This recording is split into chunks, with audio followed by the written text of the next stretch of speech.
Saturn is the most visually distinctive object in the solar system.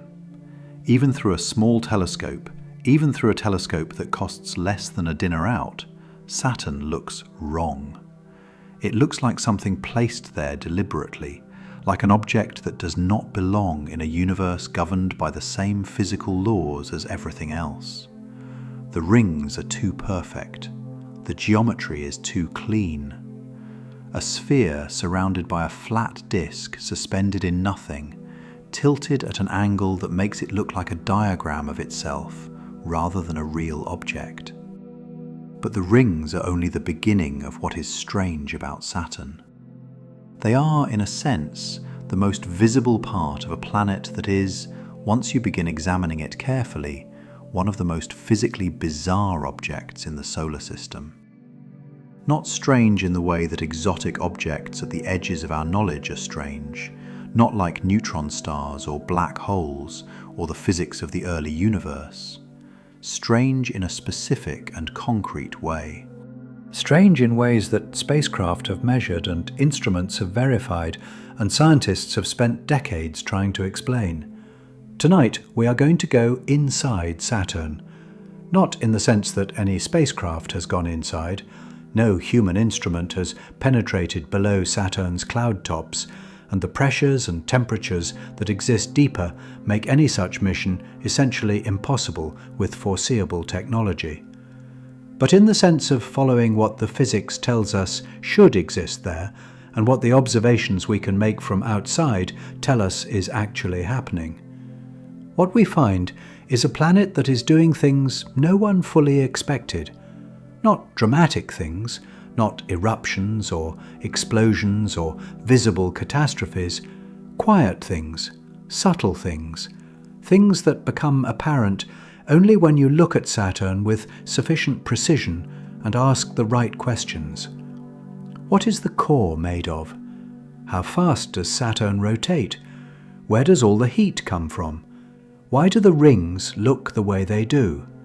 Why does Saturn's magnetic field have the specific shape it has? Why are the moons of Saturn doing what they appear to be doing? Each of these questions has an interesting answer, and each interesting answer leads to more questions. And the aggregate of these questions and partial answers produces a picture of Saturn that is genuinely, specifically strange. Not in the vague sense that all planets are interesting, but in the precise sense that Saturn appears to be doing things that our current understanding of planetary physics does not fully explain. If you put this on because the night is long, stay. Saturn is more unusual than almost anyone realizes, and understanding why requires spending time with the specific details of what is happening inside a world that is, right now, doing something extraordinary. Let us begin with the most fundamental question. What is Saturn made of? The simple answer is that Saturn is mostly hydrogen and helium, the same two elements that constitute the Sun, the same two elements that dominated the early universe before stars had time to synthesize anything heavier. By mass, Saturn is approximately 75% hydrogen and 25% helium, with trace amounts of heavier elements, water, methane, ammonia, and small quantities of the rock and metal that constitute the core. This is expected. The giant planets of the outer solar system formed at distances from the Sun where temperatures were low enough for ices to solidify, providing solid material for planetary cores to accumulate. Once a core reached sufficient mass, somewhere around 10 to 15 Earth masses, its gravity was strong enough to capture hydrogen and helium gas from the surrounding solar nebula.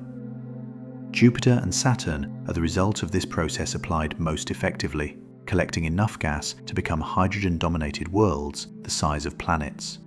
But this simple description conceals something important. The hydrogen inside Saturn is not the hydrogen you are familiar with. It is not the gas in the air around you. It is not even a very dense gas.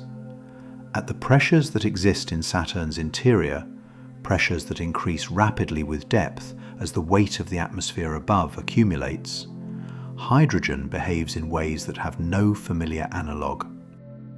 Near the surface, Saturn's hydrogen is a gas, dense, hot, pressurized. Nothing like the thin hydrogen at Earth's altitude, but recognizably a gas in the sense of behaving like a gas. As you descend, pressure increases. The gas becomes denser. Eventually, at pressures around 1 million times Earth's atmospheric pressure, something happens. The hydrogen transitions from a gas to a liquid. Not because the temperature changed, the temperature is still very high, but because the pressure is so great that the molecules are forced into liquid-like configurations regardless of temperature. This liquid hydrogen, not to be confused with the liquid hydrogen used as rocket fuel, which is cold liquid hydrogen, is hot liquid hydrogen, a material that has no terrestrial counterpart. Extremely dense, extremely hot, behaving like a liquid in its bulk properties while existing at temperatures of thousands of degrees. But this is still not the strangest part. As you descend further, as the pressure continues to increase, another transition occurs. At approximately 3 million times Earth's atmospheric pressure, hydrogen undergoes a phase transition into a state that does not exist anywhere on Earth and cannot be created in most laboratories. The electrons that normally belong to individual hydrogen atoms begin to be shared across the entire material. The hydrogen becomes metallic. Metallic hydrogen, a state of matter in which hydrogen conducts electricity like a metal, in which the electrons flow freely through the material rather than being bound to individual atoms. It was predicted theoretically in the 1930s and confirmed experimentally only in recent decades, briefly under extreme shock compression in laboratory settings, but it has never been sustained at stable conditions on Earth. Inside Saturn, a significant portion of the interior is metallic hydrogen, not a thin layer, a thick shell constituting a substantial fraction of the planet's volume. This metallic hydrogen is responsible for something important, something that extends its effects all the way to the rings and to the moons and to the space around Saturn. But to understand that, we need to understand something else first. Let us talk about Saturn's magnetic field. All the large planets in the solar system have magnetic fields generated by their interiors. Earth's magnetic field is generated by the convection of liquid iron in its outer core. Moving, conducting fluid creates electrical currents which create magnetic fields, a process called the dynamo effect. Jupiter and Saturn have magnetic fields generated by the convection of metallic hydrogen in their interiors. The same principle, different conducting material. Saturn's magnetic field is unusual in a specific way that has puzzled planetary scientists since it was first measured. Most planetary magnetic fields are tilted relative to the planet's rotation axis. Earth's magnetic pole is about 11 degrees away from its geographic pole. Jupiter's magnetic field is tilted about 10 degrees. Saturn's magnetic field is tilted by less than 0.1 degrees, essentially perfectly aligned with its rotation axis. This is strange. The theory of planetary dynamos, the mathematical understanding of how rotating, convecting, conducting fluids generate magnetic fields, strongly suggests that a magnetic field perfectly aligned with the rotation axis cannot be stable. A perfectly aligned dipole is theoretically unstable to small perturbations. It should drift. It should develop tilt. The fact that Saturn's magnetic field is so precisely aligned suggests either that something is actively maintaining this alignment, or that our understanding of planetary dynamos is missing something important. The current best hypothesis, and it remains a hypothesis rather than a confirmed explanation, is that there is a layer of stably stratified conducting material between the metallic hydrogen core and the outer envelope of Saturn that acts as a filter. This layer, if it exists, would allow large-scale, symmetric components of the magnetic field to pass through, while suppressing smaller-scale, asymmetric components. The result would be a magnetic field that appears nearly perfectly aligned from outside, not because the underlying dynamo is perfectly symmetric, but because the asymmetric parts of its output are filtered before they reach space. What is this filtering layer?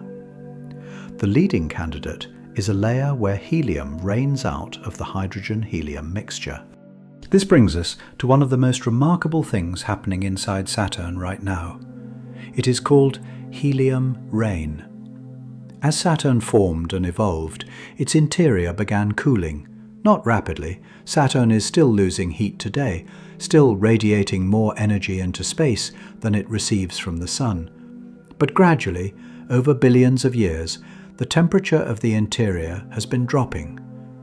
At some range of temperatures and pressures inside Saturn, helium, which is normally fully miscible with metallic hydrogen, begins to separate.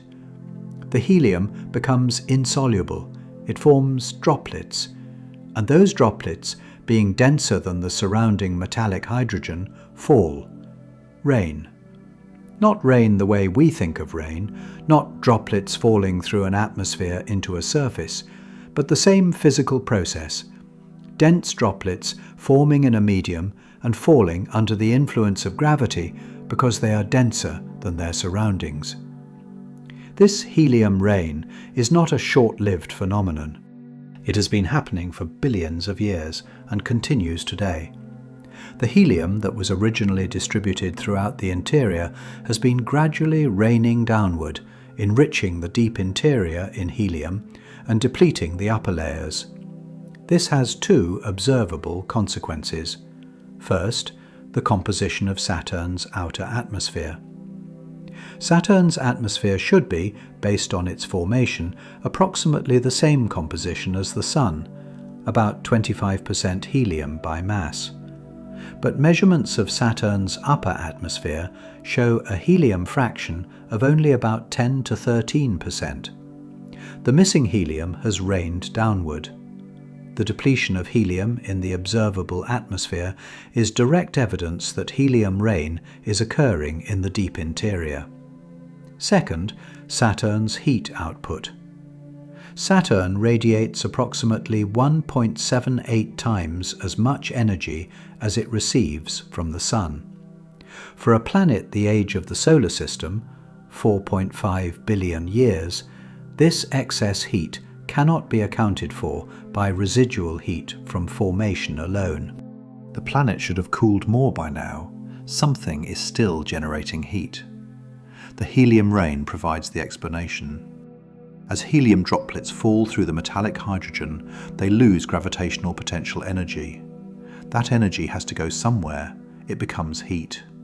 The ongoing precipitation of helium through Saturn's interior is a slow but continuous source of heat, supplementing the residual heat from formation and explaining why Saturn runs hotter than models predict without this process. Saturn, in other words, is generating heat right now by raining helium through its own interior. This is happening continuously, not in bursts or cycles, as a steady, ongoing process driven by the cooling of the interior over billions of years. You will not feel it. It produces no visible change at Saturn's surface from moment to moment. But if you could watch Saturn on timescales of millions of years, you would see its helium abundance change, the outer layers becoming progressively more depleted, the deep interior becoming progressively richer. Let us now talk about something that connects the interior to the exterior, about Saturn's rotation, and why a question as seemingly simple as how fast Saturn rotates has turned out to be surprisingly difficult to answer. For a solid planet like Earth, measuring the rotation period is straightforward. You pick a landmark on the surface and time how long it takes to return to the same position. Earth rotates in approximately 23 hours and 56 minutes relative to distant stars. For a gas planet, there is no surface, there is no landmark. The atmosphere rotates at different speeds, at different latitudes and different depths. The equatorial regions tend to rotate faster than the polar regions, a phenomenon called differential rotation. Tracking a feature in the atmosphere gives you the rotation of that feature, not of the planet as a whole. The conventional approach for gas planets is to measure the rotation period of the magnetic field. The magnetic field, generated deep in the conducting interior, is expected to rotate with the interior of the planet rather than with the surface atmosphere. For Jupiter, this approach gives a clear period. Jupiter's magnetic field has distinct asymmetries that rotate with a well-defined period of 9 hours and 55 minutes, generally accepted as Jupiter's true rotation period. Saturn's magnetic field, as we discussed, is nearly perfectly symmetric.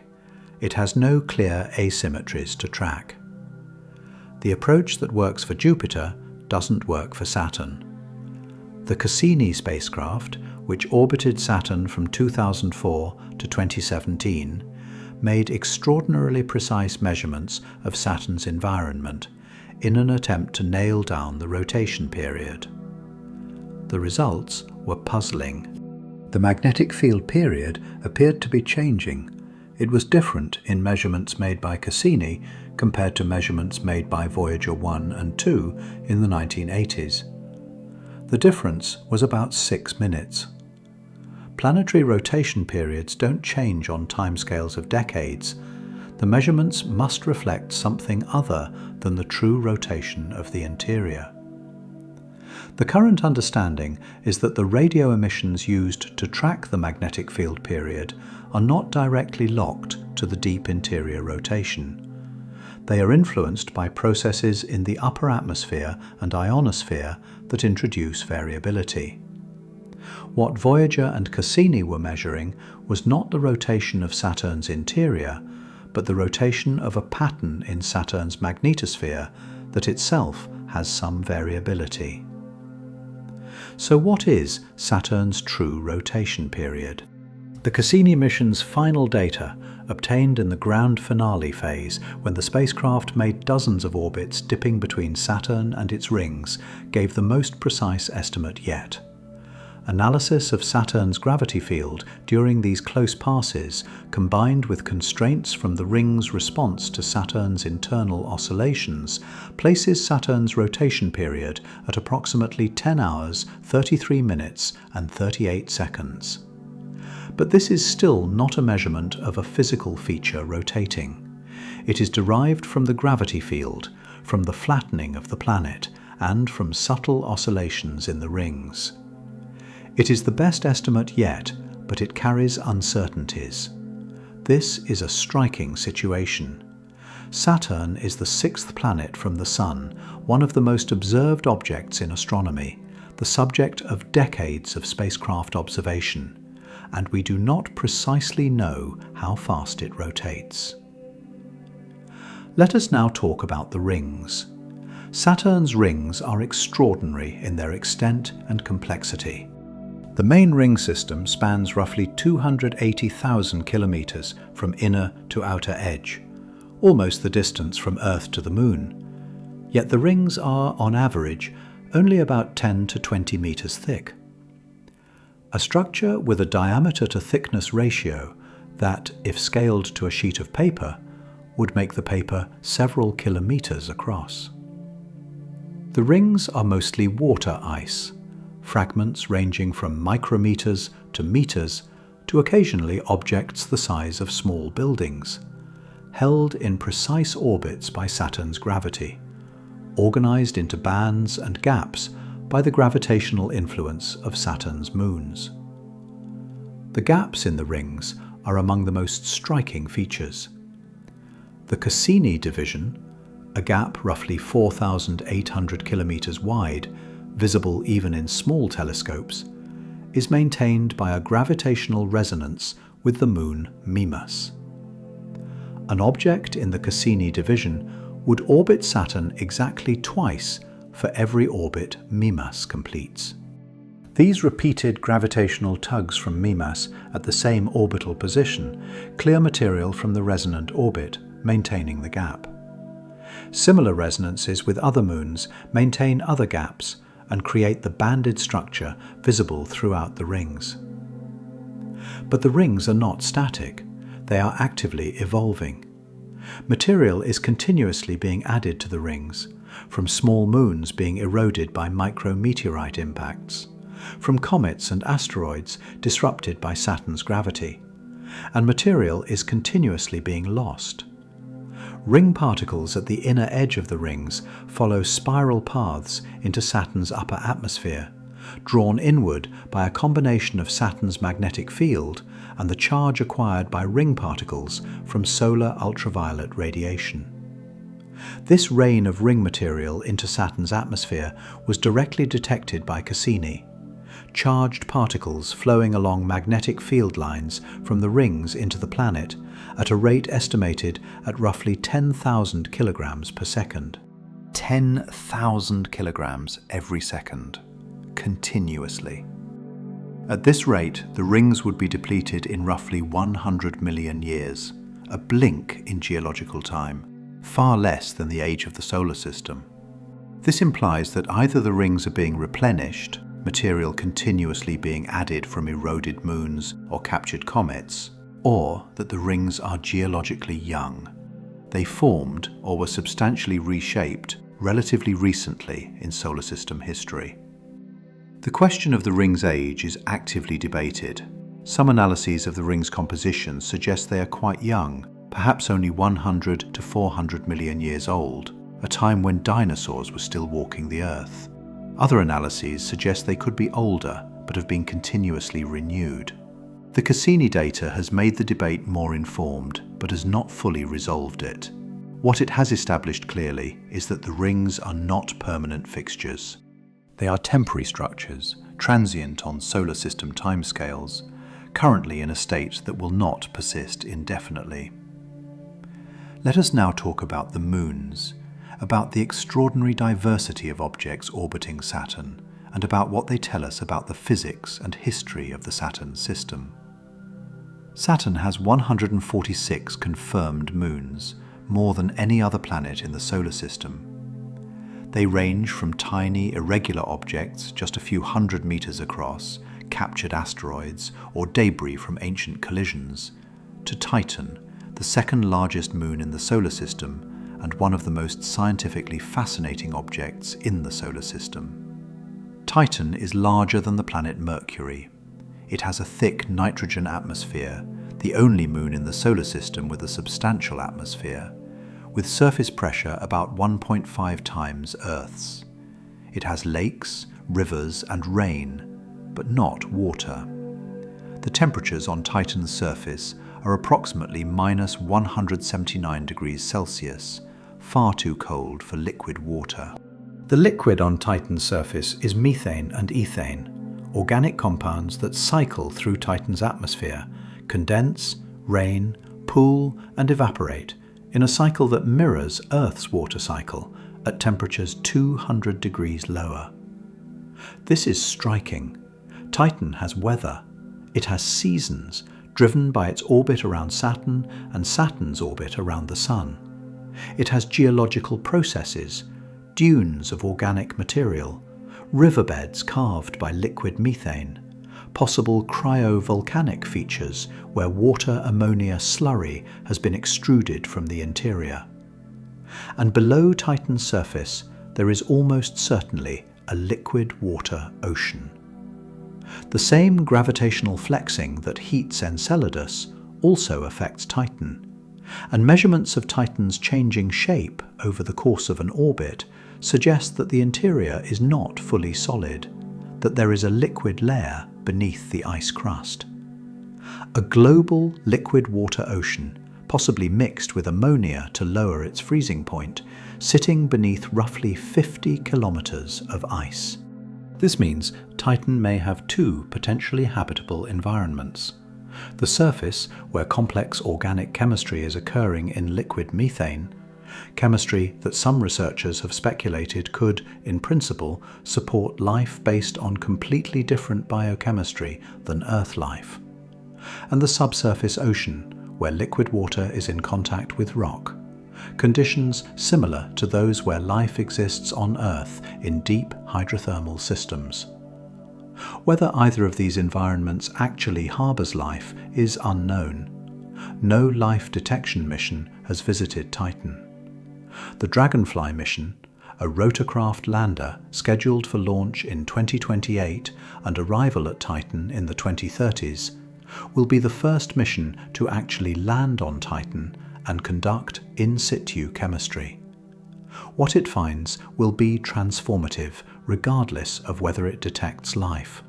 The organic chemistry on Titan's surface is scientifically extraordinary, even in the absence of biology.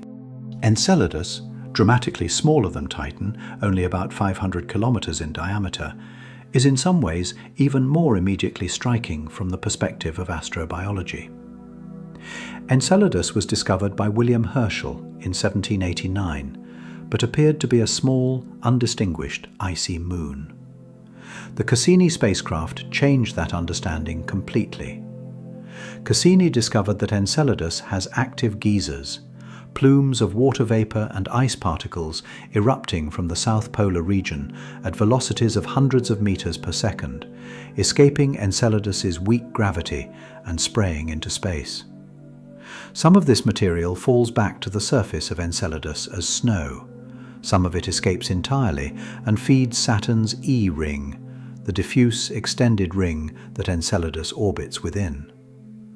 What is driving these geysers? The same tidal heating that the article on Callisto's ocean discussed in a different context. Saturn's gravity flexes Enceladus as it orbits, and the flexing generates heat through friction in the interior. This heat melts ice, creating a subsurface liquid ocean that is in contact with the rocky core. The geysers are venting material from this ocean into space. Cassini flew through the plumes and directly sampled their composition. The results were extraordinary. The plumes contain water vapor, salts, silica particles, carbon dioxide, methane, and, critically, molecular hydrogen. The molecular hydrogen is especially significant. On Earth, molecular hydrogen is produced by the reaction of hot water with iron-containing rocks in a process called serpentinization. This process occurs in hydrothermal vents on the ocean floor, and these hydrothermal vents are among the most productive biological environments on Earth. Life in these environments does not need sunlight. It uses the chemical energy of hydrogen production. The presence of molecular hydrogen in Enceladus's plumes strongly suggests that hydrothermal activity is occurring on Enceladus's ocean floor, that hot water is reacting with rock and producing hydrogen. The conditions that create some of Earth's most productive deep-sea ecosystems appear to exist right now, actively, inside a moon of Saturn. Enceladus is, by this evidence, one of the most promising places to look for life in the solar system. Not because it has Earth-like surface conditions, it does not, it is a frigid, icy world, but because its interior appears to have the specific combination of conditions, liquid water, chemical energy sources, organic chemistry, that characterize the environments where life first arose on Earth. The material needed to test whether life exists there is actively being ejected into space. A future mission could fly through the plumes and collect samples without even landing. This is an astonishing opportunity, a potentially inhabited world offering direct access to its interior chemistry through its own natural sampling system. Let us now talk about the hexagon, about one of the most visually striking and physically puzzling features on Saturn. At Saturn's North Pole, there is a persistent hexagonal cloud pattern surrounding the pole. A six-sided geometric shape, each side roughly 14,500 kilometers long, larger than Earth's diameter, maintained in Saturn's atmosphere for as long as it has been observed. The Voyager spacecraft discovered the hexagon in the 1980s. Cassini observed it in extraordinary detail throughout its 13 years in Saturn orbit. The hexagon has persisted continuously since its discovery. Decades of continuous observation, the same six-sided pattern maintained against the backdrop of Saturn's dynamic atmosphere. What causes a hexagonal shape in a fluid atmosphere? The hexagon is not a rigid structure. It is a wave, a specific kind of atmospheric wave called a stationary wave, generated by an instability in the flow of Saturn's atmosphere at a specific latitude. The specific geometry, 6 sides rather than 5 or 7, is determined by the wind speed difference between the interior of the hexagon and the surrounding atmosphere, combined with the rotation rate of Saturn. Laboratory experiments using spinning tanks of water have successfully reproduced hexagonal patterns, confirming the basic physical mechanism. But that explains why a hexagon can exist. It does not explain why this particular hexagon has persisted for decades without changing its shape significantly. Atmospheric patterns on Earth, hurricanes, jet streams, weather systems, are notoriously unstable on timescales of weeks to months. Saturn's hexagon has been stable for at least 40 years of observation, and possibly much longer. The interior of the hexagon is itself fascinating. At the very centre, directly over the North Pole, there is a massive rotating storm system with a clear eye visible in Cassini's images, surrounded by high-speed winds. Not a temporary storm that will dissipate, a permanent polar vortex, stable over the entire observational record. The combination of the hexagonal wave and the polar vortex represents atmospheric dynamics unlike anything on Earth. Saturn's atmosphere is not just different in scale from Earth's. It is doing things that our atmospheric physics has to be stretched to accommodate. Let us now talk about the Great White Spot, about a phenomenon that occurs periodically in Saturn's atmosphere and that illustrates something important about the deep interior. Every 28 to 30 Saturn years, approximately 25 to 30 Earth years, Saturn's atmosphere produces a dramatic eruption called the Great White Spot. A region of the atmosphere brightens dramatically, developing into a massive storm system that eventually circles the entire planet at that latitude before dissipating. The periodicity is striking. These are not random storm events. They occur on a schedule tied to Saturn's orbit, approximately every time Saturn's northern hemisphere has passed through summer. The last Great White Spot occurred in 2010 and was observed in extraordinary detail by Cassini. The storm began as a bright spot in the northern hemisphere in December 2010, grew rapidly over the following weeks, and by January 2011 had developed into a storm system of unprecedented scale. At its largest, the storm extended approximately 65,000 kilometers in longitude, wrapping around a significant fraction of the planet's circumference. The storm reached down into the deep atmosphere, below the visible cloud layers, into regions of higher temperature and pressure. It created enormous convective plumes, columns of rising gas extending from the deep interior to the visible cloud tops, that injected material from the deep atmosphere into the stratosphere. The material injected included large amounts of water vapor. This is notable because water ice clouds in Saturn's atmosphere exist at great depth, below the ammonia and ammonium hydrosulfide cloud layers visible in most images. The Great White Spot was reaching down to water ice cloud levels and above, transporting deep atmospheric material to the surface.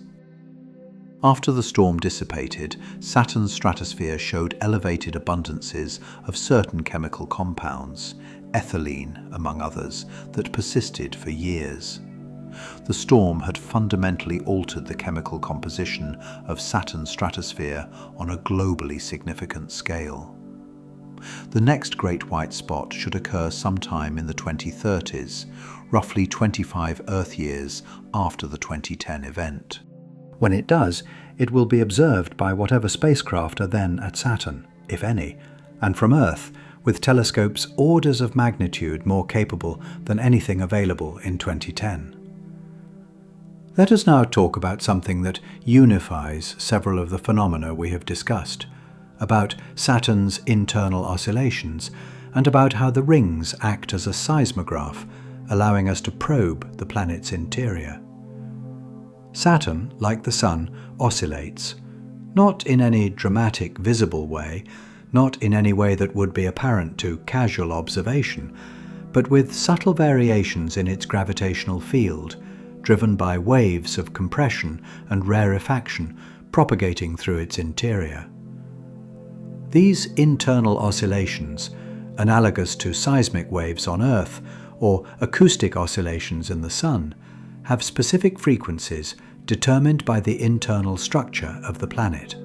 Different layers of the interior resonate at different frequencies, producing a characteristic pattern of oscillation modes that encodes information about the interior's composition, density profile, and rotation. The rings of Saturn are sensitive enough that they respond to these oscillations. The gravitational variations produced by Saturn's internal oscillations create ripples in the rings, spiral density waves propagating through the ring material at the frequencies of the oscillations driving them. Cassini detected these ring oscillations and traced them back to their source frequencies. The analysis, essentially using the rings as a seismograph to measure Saturn's interior vibrations, revealed a rich spectrum of oscillation modes. This analysis, called ring seismology by analogy with helioseismology, provided the first direct measurement of Saturn's internal oscillation frequencies. The results have been used to constrain Saturn's internal structure. The pattern of oscillation frequencies depends on the density profile of the interior, how density varies with depth. Matching the observed frequencies to theoretical models constrains what the interior must look like. The current best models, based on ring seismology data, suggest that Saturn has a large, extended, diffuse core, not a sharply defined rocky core surrounded by fluid envelope, but a region where the core material is gradually blended into the envelope over a large range of depths. This fuzzy core is consistent with recent models of giant planet formation that allow for more gradual core formation and mixing, rather than the classical picture of a discrete rocky core. It represents a significant update to our understanding of Saturn's internal structure, and it came from the rings. The rings that everyone can see in a small telescope. The rings that have been observed for centuries. Acting as a seismograph for a planet's interior oscillations. This is one of the most elegant outcomes of the Cassini mission, the discovery that this most beautiful and distinctive feature of Saturn is not just visually spectacular, but scientifically informative in ways no one anticipated when it was first observed through Galileo's modest telescope in 1610. Let us now talk about the question of Saturn's future, about what the physics we have been discussing implies for the long-term evolution of Saturn and its remarkable ring-moon system. Saturn is losing its rings. We established this, material raining into Saturn's atmosphere at approximately 10,000 kilograms per second, the rings being eroded on timescales of 100 million years or less. Saturn is also losing its larger moons in a specific sense. Tidal interactions between Saturn and its moons exchange angular momentum, causing the moons to migrate. Some moons are migrating outward, moving away from Saturn, while others may be migrating inward. This migration is slow, but real. Titan, Saturn's largest moon, is migrating outward faster than models previously predicted. Cassini's precise measurements of Titan's position over 13 years, combined with radio tracking data, showed that Titan is moving away from Saturn at a rate of approximately 11 centimeters per year. This doesn't sound like much, but extrapolated backward, it suggests that Titan formed closer to Saturn and has been migrating outward throughout solar system history. This has implications for the stability of Saturn's moon system. If Titan is migrating outward, it is affecting the orbits of other moons. The resonances that organize Saturn's moon system, the same kind of resonances that organize the ring gaps, are being disrupted and reformed as the moons shift their positions. What will Saturn look like in the far future? The rings will be largely gone, perhaps a thin residue, perhaps nothing visible. The moon system will be in different configurations.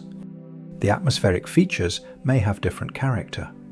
The helium rain will have progressed further, the outer atmosphere even more helium depleted, the deep interior even more helium enriched. In the very far future, timescales of billions of years, the Sun will expand into a red giant. Saturn's distance from the Sun, roughly 9 astronomical units, will likely protect it from being engulfed. But the increased solar flux will dramatically alter its atmospheric chemistry. The details of what Saturn looks like at that epoch are highly uncertain. What is certain is that Saturn is not a static object. It is evolving. The rings are changing. The moons are moving. The interior is cooling and the helium is raining. These processes are happening now, at rates that Cassini measured and that future missions will measure more precisely. Let us now talk about what comes next, about the missions that are planned or proposed to explore Saturn further, and what they hope to discover. Cassini ended its mission in September 2017 in a deliberately planned destruction. The spacecraft was directed into Saturn's atmosphere, where it was crushed and vaporized, ending 13 years of extraordinary science. The reason for this dramatic ending was to avoid the possibility of contaminating the potentially habitable environments of Enceladus or Titan with microbes that might have survived the journey from Earth. Dragonfly, the rotorcraft lander for Titan, is under development and represents the next confirmed mission to the Saturn system. It will land on Titan, fly between dozens of scientific sites, and directly sample the organic chemistry of Titan's surface. Its science objectives include understanding the prebiotic chemistry of Titan, the potential habitability of Titan's surface and subsurface, and the general processes operating in Titan's methane cycle. Proposals for an Enceladus mission have been considered in multiple planetary science decadal surveys. A dedicated Enceladus mission, one that could fly through the plumes and directly sample and analyze the material for signs of life, is among the most scientifically compelling possible missions in planetary science. No such mission is currently approved, but the scientific case for it is strong and is unlikely to diminish. A Saturn atmospheric probe, a spacecraft that descends into Saturn's atmosphere, measuring its composition directly as a function of depth, would directly address the questions about Saturn's interior that ring seismology and gravity measurements can only indirectly constrain.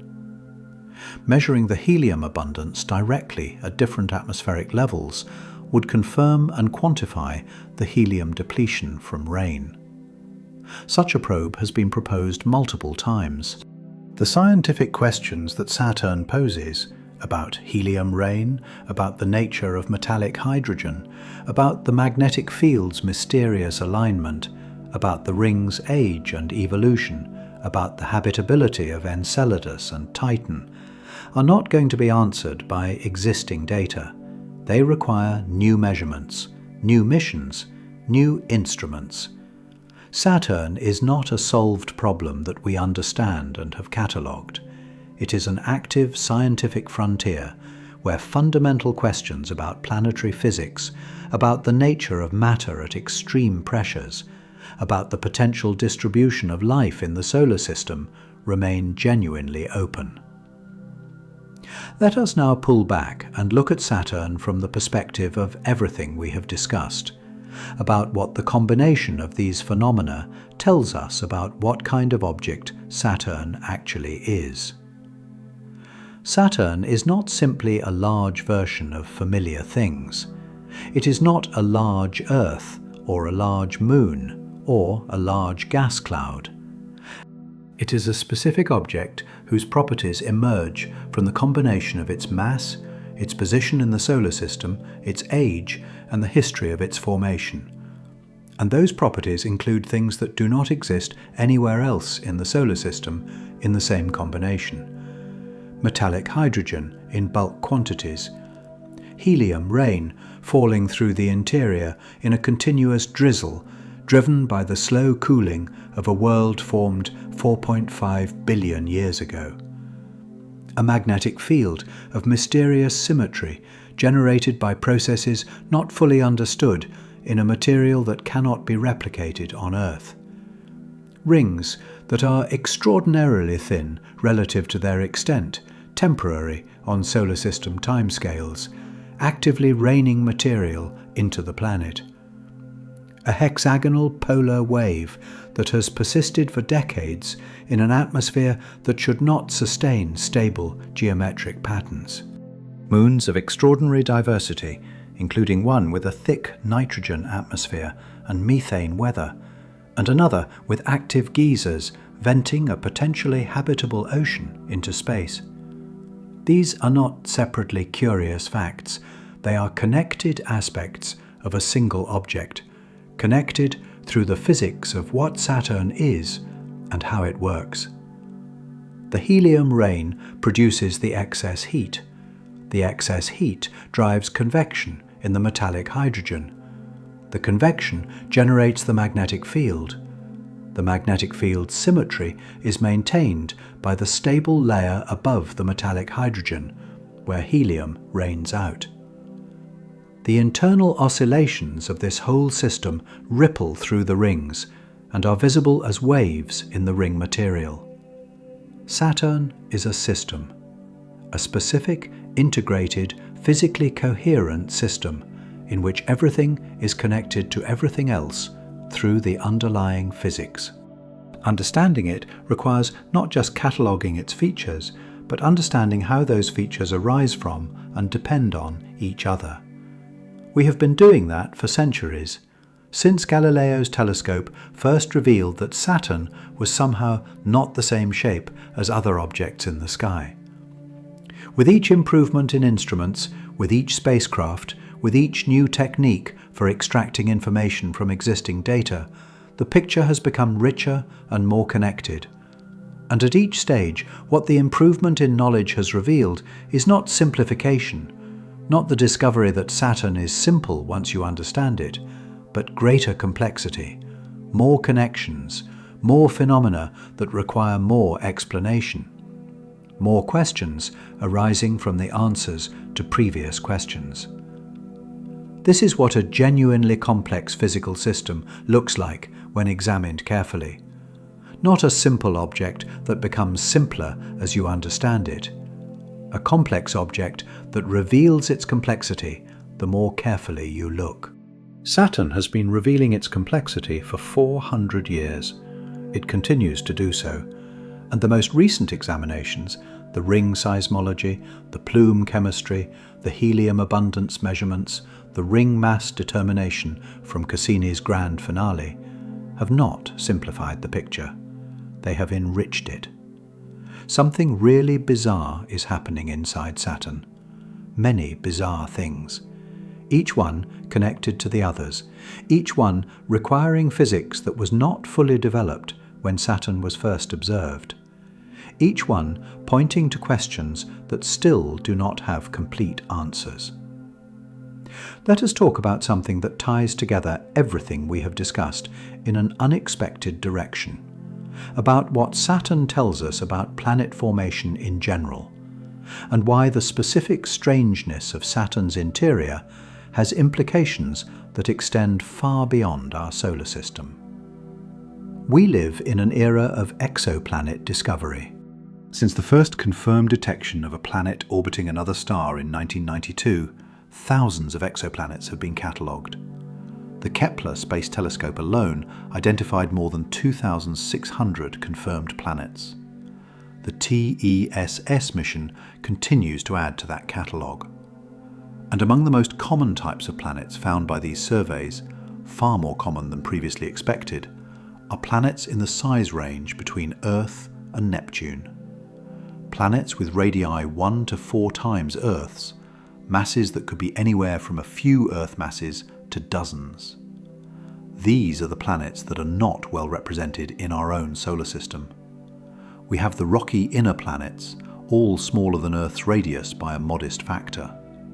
We have the gas giants, Jupiter at 11 Earth radii, Saturn at 9 Earth radii. We have Neptune and Uranus at about 4 Earth radii. But we have almost nothing between Earth-sized and Neptune-sized. The solar system has a gap where the most common type of exoplanet apparently prefers to exist. Understanding how these sub-Neptune and super-Earth exoplanets form, what they are made of, and how their interiors work is one of the central problems of exoplanet science. And Saturn, precisely because of the extreme phenomena happening in its interior, provides a unique testbed for the physics relevant to those planets. The metallic hydrogen in Saturn's interior represents the physics of hydrogen at high pressure. Sub-Neptune exoplanets likely have hydrogen and helium envelopes at pressures comparable to or exceeding Saturn's interior conditions. The equation of state of hydrogen, how it behaves as a function of temperature and pressure, is directly relevant to modelling these planets' interiors. The helium rain phenomenon in Saturn's interior, the separation of helium from metallic hydrogen as the interior cools, is a process that will occur in any planet containing hydrogen and helium at the right temperature-pressure conditions. For exoplanets with different masses and distances from their stars, the specific conditions for helium rain will be different, but the physics is the same. Saturn is the only place in the known universe where this process can be directly observed through its consequences, the helium depletion in the observable atmosphere and the excess heat output. The magnetic field dynamo, the process by which Saturn's metallic hydrogen generates the magnetic field, is the best natural laboratory we have for understanding dynamo processes in hydrogen-dominated planets. Any exoplanet in the relevant size range that has a metallic hydrogen layer will have a dynamo. Understanding Saturn's dynamo is understanding the physics of an entire class of exoplanets' magnetic fields. This is one of the most powerful arguments for continued exploration of Saturn, not just because Saturn is interesting in itself, though it is extraordinarily interesting in itself, but because Saturn is the most accessible example of physical processes that are occurring throughout the universe in an enormous number of planets, and the only place where we can directly measure those processes in sufficient detail to test our understanding. Every discovery about Saturn's interior, every refinement of the helium rain model, every improvement in the dynamo theory, every measurement of the internal oscillation frequencies, is simultaneously a discovery about the physics relevant to thousands of exoplanets we will never visit and can only study remotely.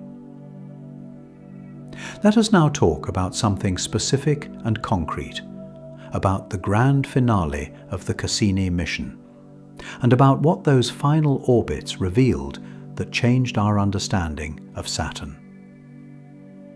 In April 2017, the Cassini spacecraft began a new phase of its mission.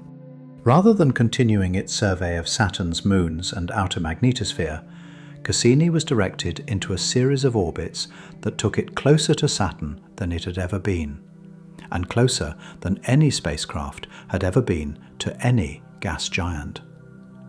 These orbits, 22 of them in the grand finale phase, took Cassini through the gap between Saturn's innermost ring and the planet's upper atmosphere. A gap about 2,000 kilometers wide. Not empty space, but a region through which ring particles occasionally pass, and where Saturn's outermost atmosphere thins into space. Cassini flew through this gap at velocities of approximately 120,000 kilometers per hour. At this speed, even a centimeter-sized particle would be catastrophic. Mission engineers had to determine in advance whether the gap was safe enough to traverse. Using data from previous observations, modelling the expected particle density, and making a calculated decision about acceptable risk. It was safe enough. Cassini made 22 passes through the gap, each time measuring the environment with unprecedented precision. What did these final orbits reveal? The gravity field of Saturn was measured with extraordinary precision. By tracking tiny deviations in Cassini's trajectory, caused by the gravitational pull of Saturn and its rings as the spacecraft flew through the gap, scientists determined the mass of the rings to unprecedented accuracy. The rings are significantly less massive than previous estimates, roughly 15 to 20 times the mass of the Moon Mimas, or roughly 40% of Mimas's mass. This relatively low mass is consistent with the rings being geologically young. A more massive ring system would take longer to lose material to ring rain and other processes. The composition of Saturn's upper atmosphere was directly sampled for the first time. During the closest approaches, Cassini's instruments were in the region where Saturn's atmosphere gradually transitions to space and could directly measure what the atmosphere consists of at that altitude. The results included water that had been falling in from the rings into Saturn's atmosphere, exactly as ring rain models predicted. The internal oscillations of Saturn produced detectable effects on Cassini's trajectory, even at the extreme precision of grand finale measurements, providing additional data for ring seismology analyses. The magnetic field was measured at record proximity to the planet, and the measurements confirmed, with even greater precision, how extraordinarily symmetric it is. The tilt was constrained to be less than 0.01 degrees, not just small, remarkably, almost impossibly small by any simple dynamo model. The charged particle environment between the rings and the planet was directly measured for the first time. Contrary to initial expectations, this region was not as empty as models predicted. There was a significant population of charged particles, some of them quite energetic, in this supposedly empty gap. And Cassini made these measurements 22 times before making its final plunge into Saturn's atmosphere on September 15, 2017, becoming part of the planet it had studied for 13 years. Its last transmission was received by Earth at 11:55 a.m. Pacific time. The signal was lost as Cassini's antenna could no longer hold its lock on Earth while the spacecraft tumbled in the atmosphere. For a few minutes, Cassini became a meteor in Saturn's sky. Let us now talk about a phenomenon that connects Saturn's interior physics to the visible atmosphere in a way that is rarely discussed, about the winds, and about how extraordinarily fast they are. Saturn's winds are among the fastest in the solar system. At the equator, winds blow at approximately 450 to 500 meters per second, roughly 1,600 kilometers per hour, or about 4.5 times the speed of sound at Earth's surface.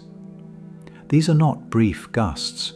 These are sustained winds, maintained continuously around the entire equatorial band. For comparison, the strongest winds ever recorded on Earth were approximately 113 meters per second in a tropical cyclone. Saturn's sustained equatorial winds are 4 times faster. And Saturn's winds are not limited to a narrow jet. They extend over a broad range of latitudes and persist as features on timescales of decades. Where does the energy for these winds come from? On Earth, atmospheric circulation is primarily driven by the differential heating between the equator and the poles.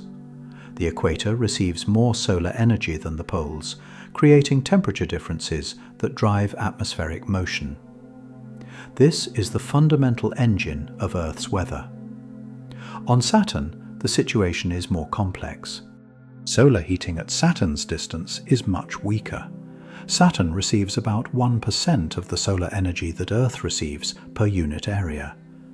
But Saturn also has its own internal heat source, that excess heat being radiated outward from the interior, powered partly by helium rain.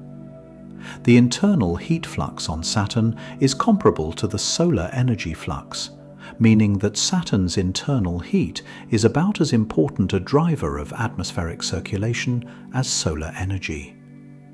This combination, weak solar heating plus significant internal heat, produces a different kind of atmospheric circulation than Earth has. The detailed mechanisms by which this drives the observed wind structure are not fully understood. Models of Saturn's atmosphere have difficulty reproducing both the strength and the structure of the observed winds simultaneously. One leading hypothesis is that Saturn's winds are not shallow features confined to the visible atmosphere, but extend deep into the interior, perhaps to the depth at which the atmosphere becomes electrically conducting. Below that depth, the magnetic field breaks the flow. Above that depth, the winds are free to develop. This hypothesis predicts that the winds should slow and stop at the depth where conductivity becomes significant. The Cassini gravity measurements from the grand finale provide some evidence for this. The gravity field shows features consistent with winds extending to depths of thousands of kilometers below the cloud tops, but not all the way to the planet's center. The winds appear to be deep features, not shallow ones. But the full story is still not clear. The connection between Saturn's internal dynamics and its wind structure, how the convective motions in the deep interior couple to the zonal winds visible in the atmosphere, is an active area of research. Let us now talk about something that lives at the intersection of Saturn's physics and the broader question of what makes planets planets, about differentiation, and about what Saturn's structure tells us about how planets evolve. When a planet forms and its interior is liquid, which all large planets go through during their early hot history, dense materials sink and lighter materials rise. Iron and rock sink toward the center. Lighter materials rise toward the surface. This process is called differentiation, and it is why Earth has an iron core rather than a uniform mix of all its constituent elements throughout. For Saturn, differentiation has proceeded under extreme conditions. The dense materials, whatever constitutes Saturn's core, settled toward the center, while the lighter hydrogen and helium envelopes formed the outer layers. But the process was more gradual, more complex, and less complete than Earth's differentiation. Saturn's core, the dense central region, is now believed to be fuzzy rather than sharp. Not a distinct rocky body surrounded by fluid, but a region where the concentration of heavy elements gradually increases with depth, blending from the hydrogen-helium envelope into a more enriched interior. The ring seismology data supports this picture. The internal oscillation frequencies are more consistent with a diffuse core than a sharp one. This fuzzy core has interesting implications for Saturn's history. In the classical model of giant planet formation, a solid core forms first, reaching roughly 10 to 15 Earth masses, and then gas accretes rapidly around it. The solid core is what triggered the runaway accretion of the hydrogen-helium envelope. A fuzzy core is harder to reconcile with this simple picture. Either the core was once sharper and has been eroded over time by mixing, with convective motions gradually redistributing core material into the envelope, or the core formed more gradually and was never sharply defined. Both scenarios are possible, and the debate between them reflects genuine uncertainty about planetary formation mechanisms. Giant planet formation, the details of how Jupiter and Saturn formed in the early solar system, is still not fully understood, despite being studied for decades. Saturn's fuzzy core is a direct observational constraint on formation models, ruling out some scenarios and favouring others. It is also a direct constraint on interior models that must explain all the other phenomena we have discussed. The helium rain must occur in the right temperature-pressure range. The metallic hydrogen must extend to the right depths. The dynamo must operate with the right geometry. The oscillation frequencies must match the observed values. All of these constrain the interior simultaneously, and the fuzzy core is one piece of a picture that must be self-consistent. Let us now talk about something that gets at the essence of what makes Saturn scientifically important beyond its intrinsic interest, about what Saturn tells us about the formation of the solar system as a whole. Saturn and Jupiter did not form independently of each other. Their formation was connected. They interacted gravitationally as they formed, affecting each other's growth and orbital evolution. The current understanding of solar system formation places Jupiter and Saturn in orbital resonance at some point in their early history, a configuration where their orbital periods were in a simple ratio, and the disruption of this resonance may have triggered a period of dynamical instability in the outer solar system that sent comets and asteroids flooding into the inner solar system, including Earth. This event, called the Grand Tack or Late Heavy Bombardment depending on the specific scenario, may have been responsible for delivering water and organic chemistry to Earth. Saturn's formation and orbital history may be connected to Earth's habitability. The specific properties of Saturn, its mass, its composition, its orbital distance, are not accidents. They are the product of formation processes that shaped the entire solar system simultaneously. Understanding Saturn's interior helps constrain the models of those formation processes, which in turn constrains the history of the entire solar system. Saturn's rings add another dimension to this. If the rings are young, if they formed only 100 to 400 million years ago, what formed them? The most likely scenario is the disruption of a large icy moon, or the capture and tidal disruption of a Kuiper belt object. The specific event that produced Saturn's rings left a permanent, visible signature in the solar system. Understanding the ring's age and origin is understanding a specific event in the history of the solar system. And Enceladus's ocean, if it is habitable, if it harbours life, tells us something about the distribution of life in solar systems generally. Not just that life can exist on icy moons far from their stars, but that the specific combination of tidal heating and liquid water and chemical energy that Enceladus possesses may be a more common pathway to habitability than surface liquid water on rocky planets. The implications for life's distribution in the universe are profound, if even one of the habitable environments in our solar system outside Earth actually contains life. Saturn is not a planet in isolation. It is a node in a network of physical processes, historical events, and chemical environments that constitute the solar system as a whole, and possibly tell us something about the general character of planetary systems throughout the universe. Let us now talk about something that returns us to the visceral reality of Saturn, about what it is actually like as a place, if you try to imagine it concretely. Saturn is a world without a surface. There is no place to stand, no solid ground, no liquid surface, no defined boundary between the solid planet and the space around it.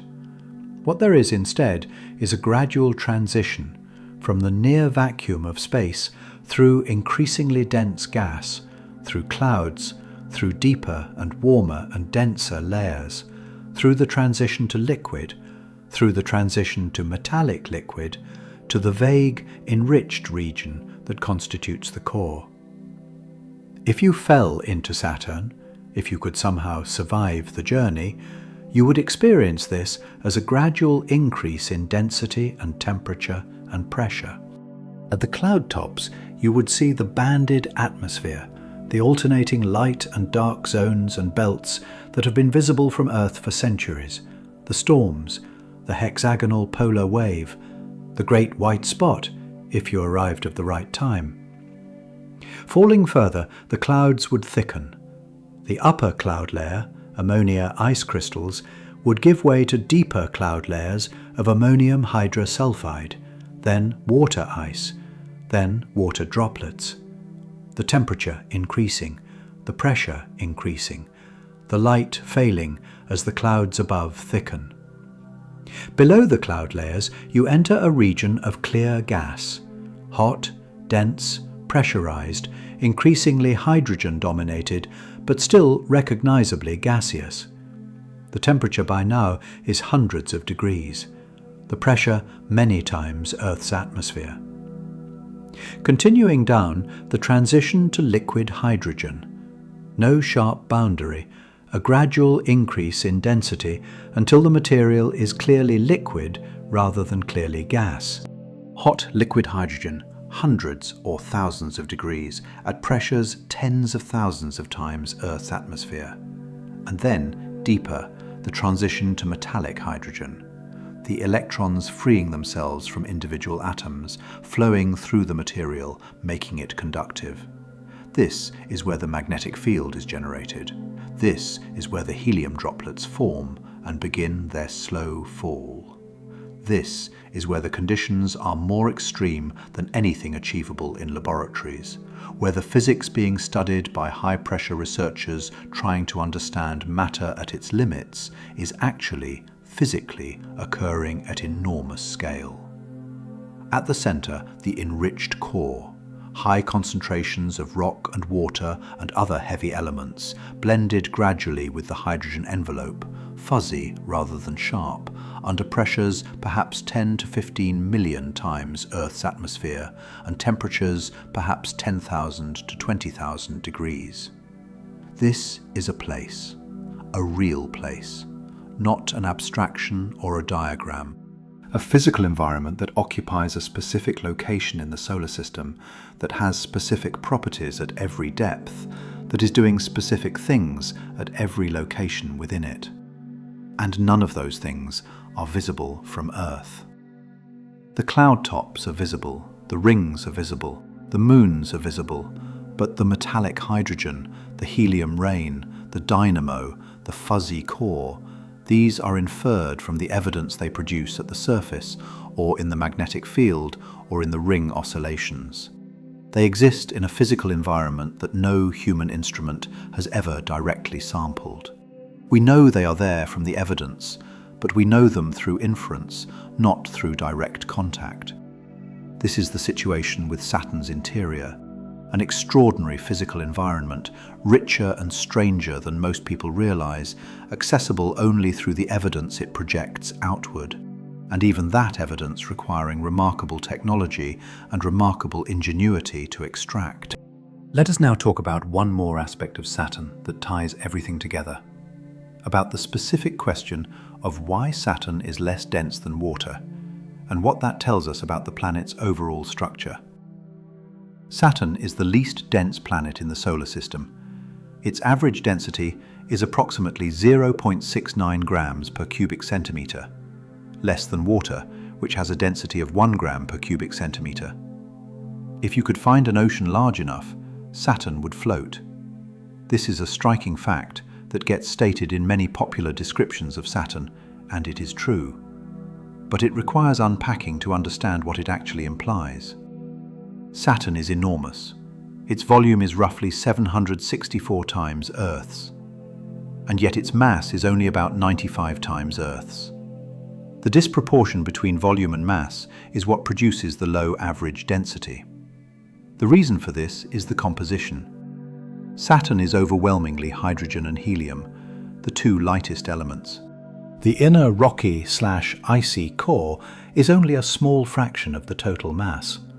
The vast bulk of the planet is hydrogen and helium, gas and liquid, and metallic hydrogen. But hydrogen and helium are compressible. Under the extreme pressures of Saturn's interior, the hydrogen is compressed significantly beyond its room temperature density.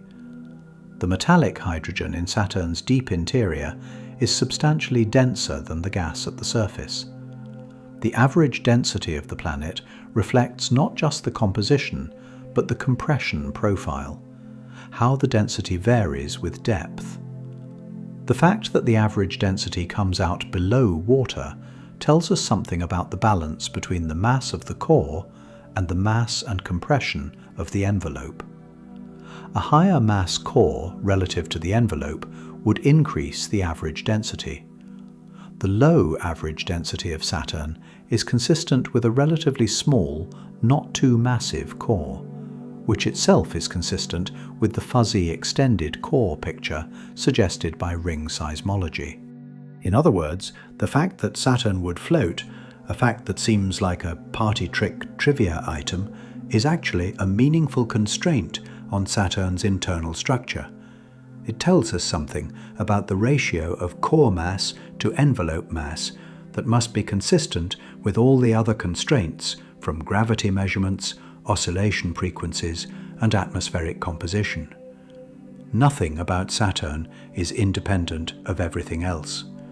Every observable property, the density, the ring structure, the magnetic field, the atmospheric composition, the moon distribution, the heat output, reflects the same underlying physical reality from different angles. Assembling a consistent picture requires all of them simultaneously. That consistent picture is still being assembled. The constraints are tightening with each new data set. The models are improving. The questions are getting sharper. But the fundamental strangeness remains. The helium rain continues. The metallic hydrogen conducts its mysterious, perfectly aligned dynamo. The rings lose material at 10,000 kilograms per second. The hexagon persists at the North Pole. Enceladus jets material from its ocean into space. Titan cycles methane through its atmosphere in a parody of Earth's water cycle. Saturn is an ongoing process, not a static object to be catalogued and filed, an active physical system, doing things that require the most sophisticated physics we have to understand, and still outrunning our understanding at the edges. That is what makes it strange. Not that it is exotic or remote, but that it is doing things right now that we cannot fully explain with the physics we have. Things that are visible and measurable and real, that leave their signatures in the rings and the atmosphere and the magnetosphere that Cassini spent 13 years mapping in extraordinary detail, and that still have not yielded complete explanations. Something really bizarre is happening inside Saturn. The bizarre things are connected, and they are still not fully understood. Let us talk about something that requires stepping back from the individual phenomena we have examined and looking at Saturn as a whole system, about what it means that all of these strange things are happening simultaneously in one object, and why that simultaneous strangeness is itself scientifically informative. Every planet is strange in its own way. Mars is strange because of its thin atmosphere and its ancient river valleys and its magnetic history. Venus is strange because of its runaway greenhouse effect and its retrograde rotation. Jupiter is strange because of its great red spot and its magnetic field that could encompass 10 Earths and its violent atmospheric dynamics. Uranus is strange because it rotates on its side. Neptune is strange because of Triton and its extreme wind speeds and its mysterious heat deficit. But Saturn is strange in a specific way that is qualitatively different from any of these individual strangeness cases. Saturn's strangeness is systemic. It is not one anomaly or two anomalies that need explaining. It is a cluster of interconnected phenomena, each one individually puzzling, but the cluster as a whole even more puzzling because the phenomena are connected in ways that constrain the explanations available. You cannot explain the magnetic field's perfect symmetry independently of the interior structure. You cannot explain the interior structure independently of the helium rain.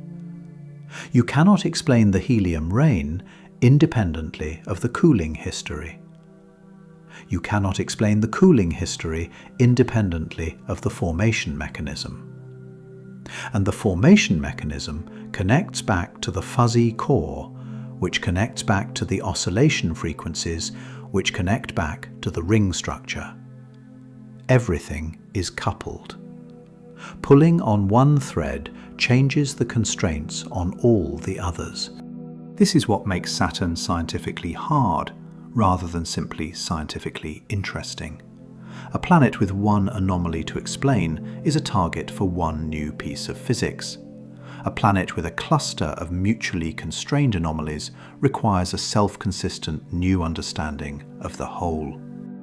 This is also what makes Saturn scientifically important, because if you can develop that self-consistent understanding, if you can find the model of Saturn's interior and evolution that simultaneously explains the magnetic field's symmetry, the helium depletion, the excess heat, the fuzzy core, and the oscillation spectrum, then you have not just explained Saturn, you have advanced the physics of planetary interiors, of hydrogen at high pressure, of planetary dynamos, in ways that extend far beyond Saturn.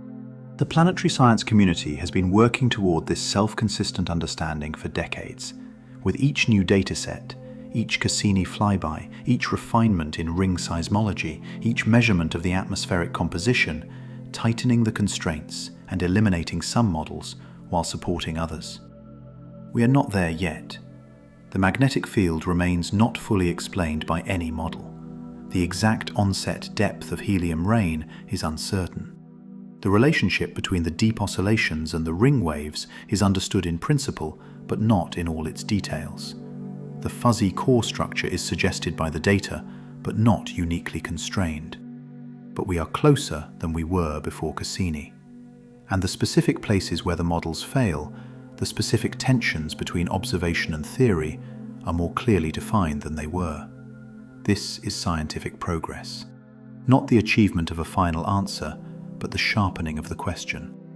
Let us now talk about the specific thing that Saturn's moons collectively tell us, not about any individual moon, but about the system as a whole, and what the distribution and properties of the moons reveal about Saturn's history. Saturn's moon system is diverse in a specific and informative way. The innermost small moons, Pan, Daphnis, Atlas, and others embedded in or near the rings, are the product of ring material and collisional debris formed from the rings themselves or from the disruption of larger bodies within the ring zone. They are closely related to the rings, and their existence is tied to the rings' history. The mid-sized icy moons, Mimas, Enceladus, Tethys, Dione, Rhea, form a group that appears to have formed in orbit around Saturn as part of the planet's regular satellite system. Their compositions are dominated by water ice, their densities are low, and they have been significantly shaped by tidal interactions with each other and with Saturn. The resonances between them, Enceladus and Dione are in a 1:2 mean motion resonance, for example, are the product of long-term orbital evolution and are responsible for maintaining the tidal heating that drives Enceladus's activity. Titan stands alone, so much larger than the other regular moons that it seems almost out of place. Its thick nitrogen atmosphere, its methane cycle, its large size, all set it apart from the mid-sized icy moons. Some models suggest that Titan formed from the merger of several smaller moons. And then there are the irregular moons, the small objects in inclined, eccentric, often retrograde orbits in the outer Saturn system. These are captured objects, comets, asteroids, or Kuiper Belt objects captured by Saturn's gravity at some point in the past. They retain the orbital characteristics of captured objects, randomly oriented, highly eccentric, far from Saturn. This layered structure, rings and embedded moonlets, mid-sized regular moons, Titan, irregular captured moons, tells a story about the multiple processes that shaped the Saturn system. The regular moons formed with Saturn in the solar nebula, or shortly after Saturn formed. Titan perhaps formed through late-stage accretion or mergers. The irregular moons were captured throughout the solar system's history, most likely during a period of dynamical instability in the outer solar system several 100 million years after formation. The rings formed much more recently, within the last few 100 million years, from the disruption of a large icy body. This is not a static system that formed all at once and has been sitting unchanged. It is the result of 4.5 billion years of formation, accretion, capture, disruption, orbital migration, and tidal evolution. The present state is a snapshot of an ongoing process. And that process continues. Titan is migrating outward. The rings are being depleted. Enceladus is being heated and its ocean is evolving. The inner small moons are being shaped by ongoing ring processes. When we observe the Saturn system today, we are observing a moment in a long history and a long future. What exists today did not exist 500 million years ago in the same form, and will not exist 500 million years from now in the same form. Let us now talk about something that is easy to overlook in discussions of Saturn's interior physics, about the timescales involved, and about how different processes operate on wildly different timescales simultaneously. The fastest processes happening in Saturn occur on timescales of hours. The rotation of the planet, roughly 10.5 hours. The orbital period of the innermost ring particles, even faster, perhaps 5 to 7 hours. Individual convective cells in the atmosphere cycling through their motion. These are the timescales visible to spacecraft and to careful telescopic observation from Earth. Somewhat slower, days to years, are the large-scale atmospheric dynamics, the storm systems that form and evolve, the seasonal changes driven by Saturn's 29-year orbital period, the oscillations of the ring structure driven by Saturn's internal oscillations. Cassini observed these over 13 years and captured a significant fraction of Saturn's seasonal cycle. Slower still, decades to centuries, are the long-term changes in the magnetic field, the gradual evolution of moon orbits, the slowly changing balance of ring production and loss. These timescales are accessible through comparison of measurements made decades apart, like comparing Voyager's 1980 observations with Cassini's 2004 to 2017 observations. Much slower, millions to hundreds of millions of years, are the geological evolution of the moons, the accumulation of impact craters, the long-term tidal evolution of orbital resonances, the gradual depletion of the rings. These timescales are inferred from the current state of surfaces and orbits and modelled backward. And slowest of all, billions of years, are the processes of helium rain, the gradual cooling of the interior, the evolution of the metallic hydrogen layer, the very long-term evolution of the magnetic field properties. These are processes that have been operating since Saturn's formation and will continue for billions of years into the future. They are not observable directly in any human-accessible time frame. They are inferred from the current state, the helium depletion in the atmosphere, the excess heat output, and from models of how these quantities must have evolved over geological time. All of these processes are happening simultaneously. Right now, as you listen or read, Saturn's equatorial jet stream is blowing at 500 meters per second, and its magnetic field is rotating with the interior, and helium droplets are falling through the metallic hydrogen, and ring particles are raining into the atmosphere at 10,000 kilograms per second. And Enceladus is being squeezed by Saturn's tidal gravity and venting material from its ocean. And Titan is cycling methane through its atmosphere.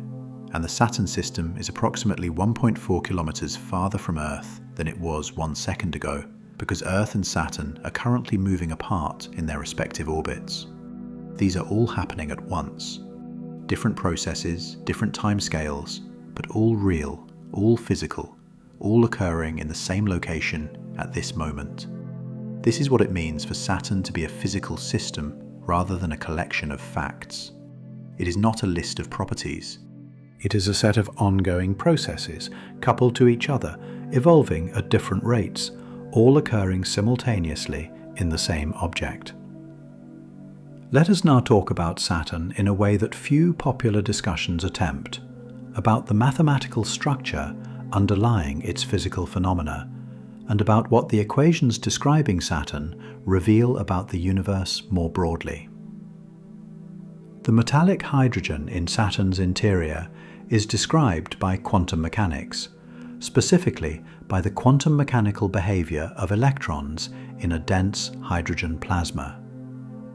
The electrons in metallic hydrogen occupy energy bands described by Bloch states, the same mathematical framework that describes electrons in terrestrial metals. The electrical conductivity of metallic hydrogen, which enables the dynamo, is calculable in principle from quantum electrodynamics applied to dense hydrogen.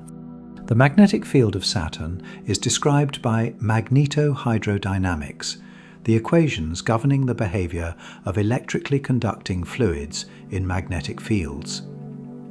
These equations, first derived by Hannes Alfvén in the 1940s, are the same equations that describe the solar dynamo, the Earth's outer core dynamo, and the magnetic fields of neutron stars.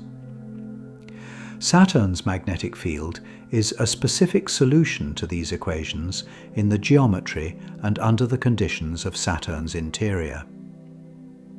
The helium rain is described by thermodynamics and statistical mechanics, specifically by the thermodynamics of binary mixtures at extreme pressures. The phase diagram of hydrogen-helium mixtures at megabar pressures is a curve in temperature-pressure space where the two components become immiscible, calculated from equations of state derived from both laboratory experiments and theoretical calculations.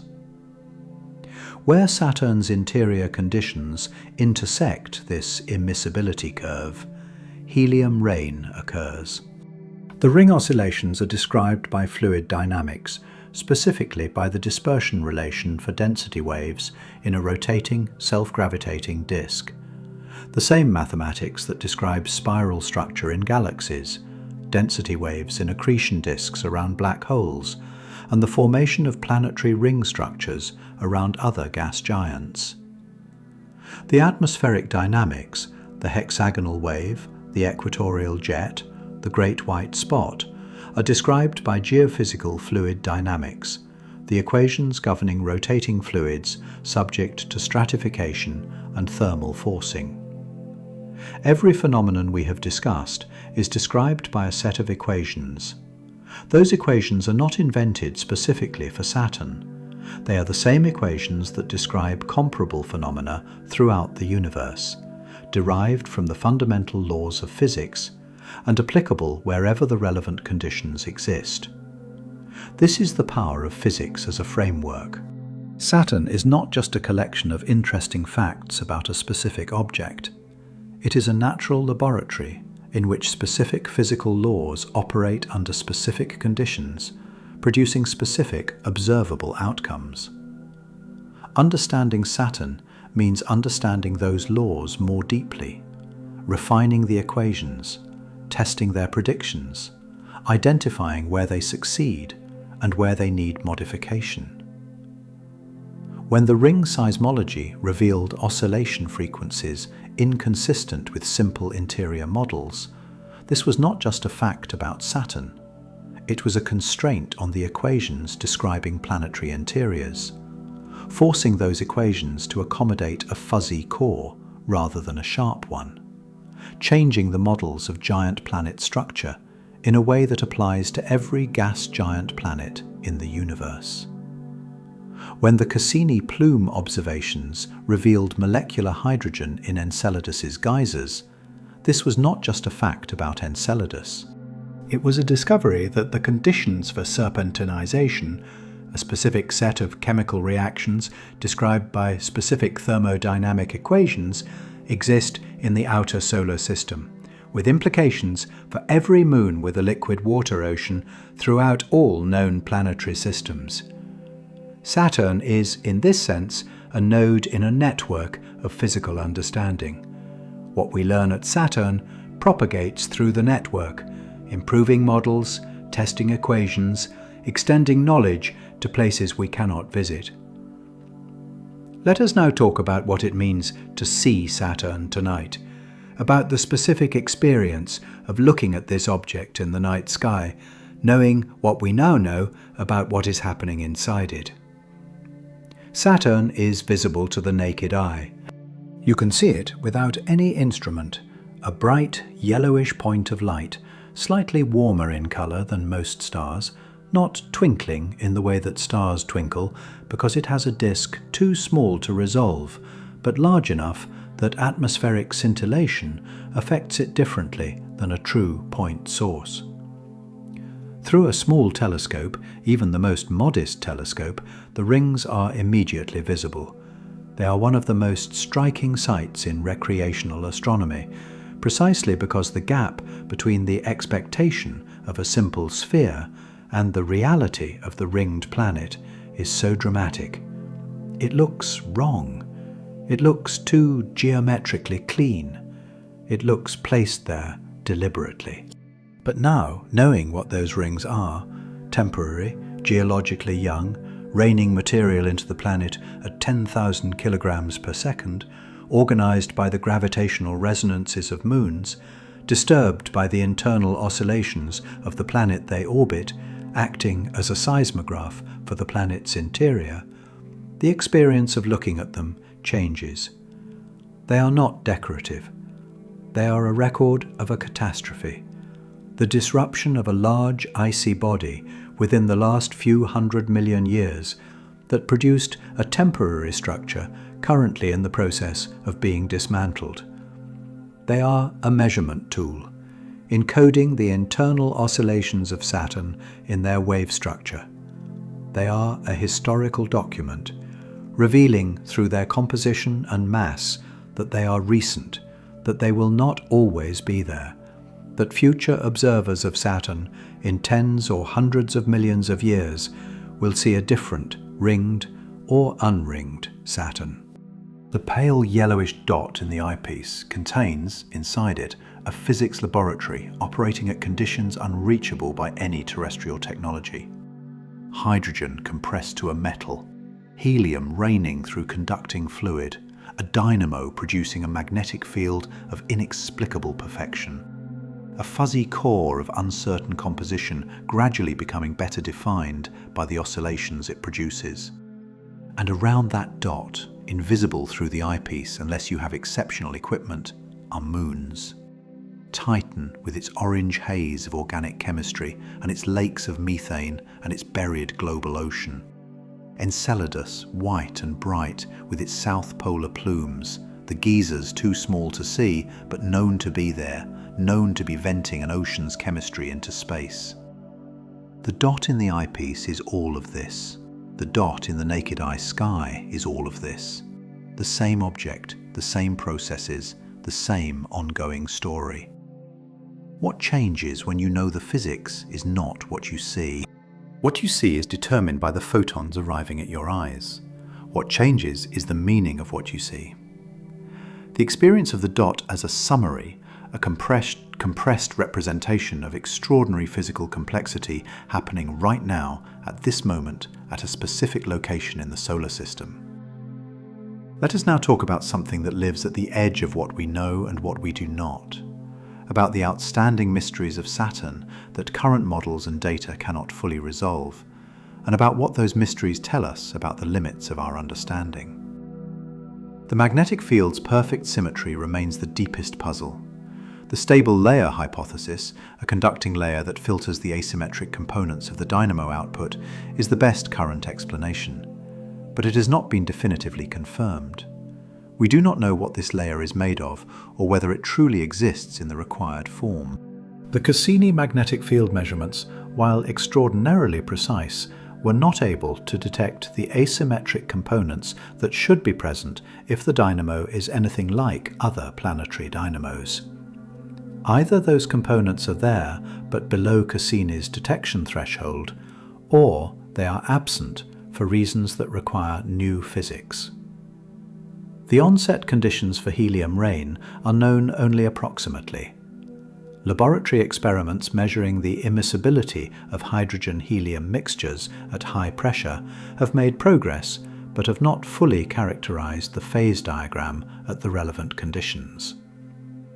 The depth at which helium rain begins in Saturn's interior, and the rate at which it is currently occurring, are constrained by the atmospheric helium depletion and the excess heat output, but not precisely determined. The ring's age is uncertain. The evidence for a young age, the ring mass being consistent with recent formation, the ring composition being relatively uncontaminated, is strong but not conclusive. Alternative explanations for the young-looking characteristics exist. Future missions with more precise compositional measurements could resolve this. The interior oscillation spectrum, the ring seismology results, has been extraordinarily productive but requires models to interpret. The connection from ring wave patterns to Saturn's oscillation frequencies to Saturn's internal structure involves multiple modeling steps, each of which introduces uncertainty. The fuzzy core is suggested but not uniquely determined by the data. The wind structure, the deep roots of Saturn's jets and why they are so fast, remains incompletely understood. Models that attempt to explain both the jet speeds and the jet structure simultaneously have difficulty matching all the observational constraints. And the fundamental question of how Saturn formed, how it went from a solar nebula gas disk to the specific planet it is, with this specific mass and composition and core structure, remains a research frontier in planetary science. These mysteries are not failures of the science. They are the frontier. They are the places where what we know meets what we do not know, where the questions are sharp enough to ask, but not yet sharp enough to answer. They are where the next generation of discoveries will be made, and they are the reason that Saturn, after 400 years of telescopic observation and decades of spacecraft exploration, remains one of the most scientifically productive destinations in the solar system. Not because it is the most extreme, or the most distant, or the most exotic, but because it is rich enough, and close enough, and accessible enough that our instruments can actually engage with its complexity at a level of detail that produces real scientific return. Something really bizarre is happening inside Saturn. We know more about what that something is than we did 20 years ago. We know less than we will know 20 years from now. The planet keeps its secrets poorly. It leaks them through the rings, through the atmosphere, through the magnetic field, through the orbits of its moons. But it keeps them just well enough that understanding them requires continued effort, continued precision, continued ingenuity. It is an extraordinary object, and it is there tonight. A pale point of light, or a ringed disk through a small telescope, doing all of this simultaneously, indifferent to whether anything is watching. Let us talk about one more thing that lives in the specific experience of knowing Saturn well enough to find it strange.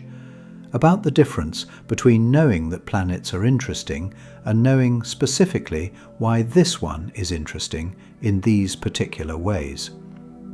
Most people who know Saturn know the rings. Some know Titan. Fewer know Enceladus.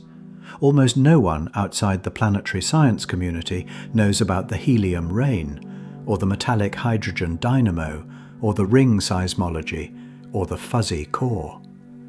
This is not because the other things are obscure or unimportant. It is because popular descriptions of Saturn tend to stop at the visible. The rings are visible. Titan is visible in larger telescopes. Everything else requires inference, requires working back from measurements to physical reality, requires understanding what the measurements imply rather than what they directly show. But the inference is where the interesting part lives. The rings are beautiful. What they encode about Saturn's interior oscillations, what their mass implies about their age, what their current rate of decay implies about their future, this is extraordinary. More extraordinary in a specific way than the visual beauty. The pale yellowish dot in the night sky is doing all of the things described tonight, at this moment. Helium is falling through metallic hydrogen in Saturn's interior. Ring particles are raining into Saturn's atmosphere. Enceladus is venting material from an ocean that may be habitable. Titan is cycling methane through its atmosphere under an orange haze of organic chemistry. Not as metaphors, not as possibilities, as physical processes occurring right now at a specific location in the solar system, measurable with sufficient instrumentation, constrained by data returned by spacecraft that have already flown there. This is what Saturn actually is. Not a ringed ball in the outer solar system. A system of ongoing processes, interconnected, strange in ways that required centuries of observation and decades of spacecraft data to begin to understand, and still not fully understood. That dot in the sky is one of the most physically remarkable objects in the known universe. It is there tonight. Let us talk about something that has been implicit in everything we have discussed, but deserves to be made explicit, about the relationship between what Saturn looks like and what Saturn is, and why these two things are so dramatically different. What Saturn looks like from Earth through any telescope available to any observer in history before the space age is this: a pale yellowish sphere surrounded by a flat ring structure, tilted at varying angles depending on where Saturn and Earth are in their respective orbits, accompanied by a small number of visible moons. Beautiful, distinctive, unlike anything else in the sky. What Saturn is, physically, in terms of the processes occurring inside it and around it, is everything we have been discussing tonight.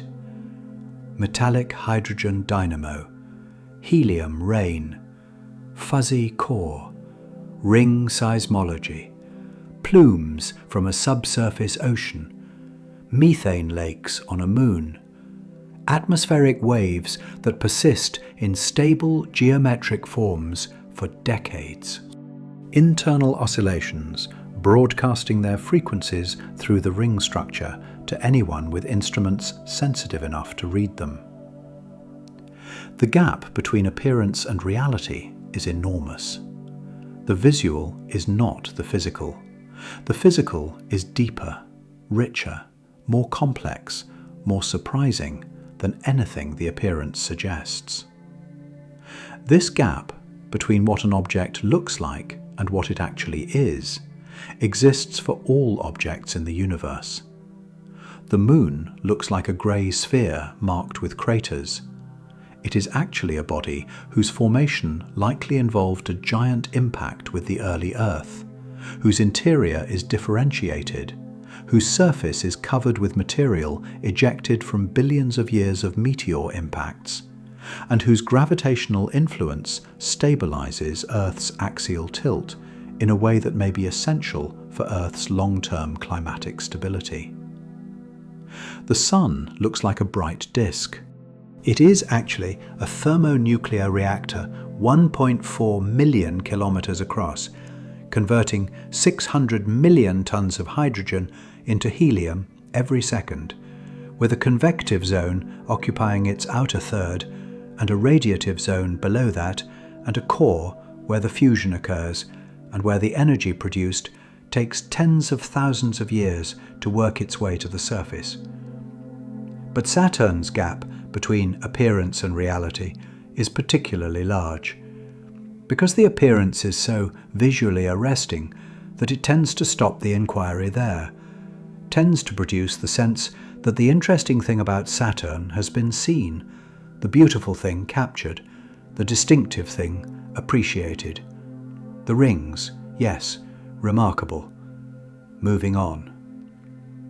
What lies beneath the beauty, inside the rings, and inside the planet itself, is a different kind of remarkable entirely. Not visually accessible, not immediately intuitive, requiring physics and spacecraft data and inference, but real. More real in the sense of physically precise than the visual impression. The rings are thin in specific numerical ways that make their thinness extraordinary. The interior is structured in specific ways that make the structure puzzling. The processes occurring inside are specific and continuous and ongoing and connected to each other in specific ways.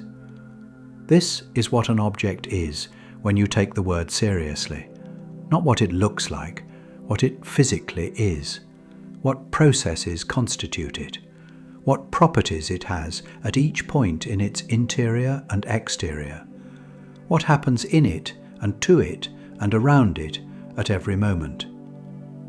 Saturn, in this sense, is far more than it looks.